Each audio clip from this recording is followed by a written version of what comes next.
ഇന്ന് തന്നെ ഡൗൺലോഡ് ചെയ്യൂ. കാണൂ നിങ്ങളുടെ ഫേവറേറ്റ് ഷോസ്.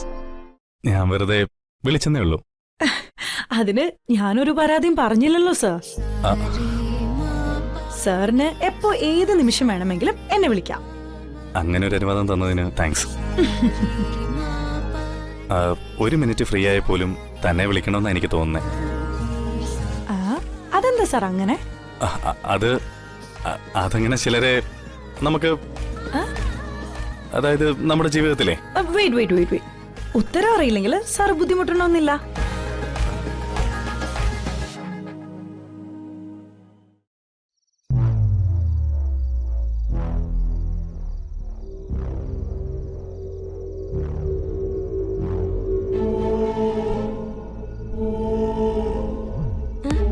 നീ ഇവിടെ ഇതി കുത്തിക്കൊണ്ട് നിന്നോ? ഞാൻ നേരത്തെ പറഞ്ഞതൊക്കെ നീ മറന്നോ? നമ്മുടെ കുടുംബത്തോടെ ഇവിടെ വന്ന് കിടക്കുന്ന എന്തിനാണെന്ന് നിനക്കറിയാലോ. അതിനിപ്പോ ഞാൻ എന്ത് വേണമെന്ന് അമ്മ പറയുന്നേ? എടി, സമയം കിട്ടുമ്പോഴൊക്കെ അർജുനോട് പോയി സംസാരിക്കേ. അങ്ങനെ സംസാരിച്ചും ഇടപഴകിയും അവന്റെ മനസ്സിൽ കയറി കൂടണം. അവന് നീ ഇല്ലാതെ പറ്റില്ല എന്നുള്ളൊരവസ്ഥ ഉണ്ടാവണം. അല്ലാതെ ഇതി നോക്കിയിരുന്നാലേ അവനെ വേറെ പെൺപിള്ളേര് കൊത്തിക്കൊണ്ടു പോകുമ്പോഴേ ഇരുന്ന് മോങ്ങരുത്. അവനിപ്പം മുറിയിലുണ്ട്. നീ ചെന്നേ അവനോട് സംസാരിക്കേ. ഇങ്ങനെ മരം പോലെ നിൽക്കാതെ ചെല്ലടി അങ്ങോട്ട്. മൊബൈൽ ഇങ്ങതാ ചെല.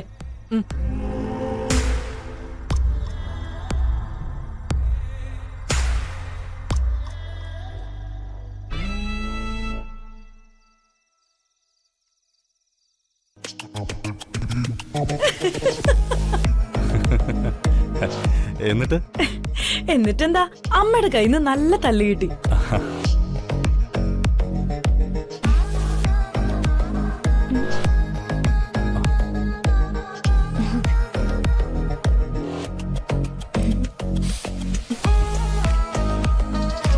ഹലോ, അനസൂയായിരുന്നോ? പിന്നെ ആരാണെന്ന് കരുതി?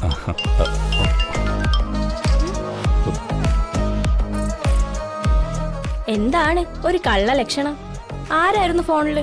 അത് എന്റെ ഒരു ഫ്രണ്ട് ആയിരുന്നു. ഫ്രണ്ട് എന്ന് പറഞ്ഞാ ആണോ അതോ പെണ്ണോ? നിനക്കിപ്പോ എന്താ അറിയണ്ടേ?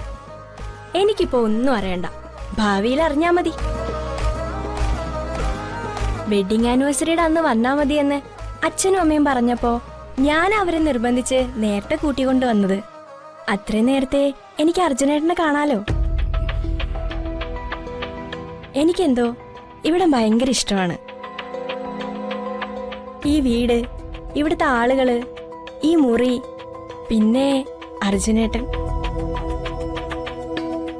ഇവിടെ സ്ഥിരതാമസാക്കിയാലോ എന്ന് ഒരാലോചന ഉണ്ട് എനിക്ക്. അനസൂയെ, നമുക്ക് പിന്നീട് സംസാരിക്കാം. എനിക്ക് ഒരു ഗ്രൂപ്പ് മീറ്റിംഗ് ഉണ്ടായിരുന്നു, അതാ. മീറ്റിംഗ് കഴിഞ്ഞ് താഴേക്ക് വരാം. വരണം, എനിക്ക് ഒരുപാട് സംസാരിക്കാനുണ്ട്. ഷുവർ, ഞാൻ വരും. എന്നാ ഓക്കെ, ഞാൻ ശല്യപ്പെടുത്തുന്നില്ല.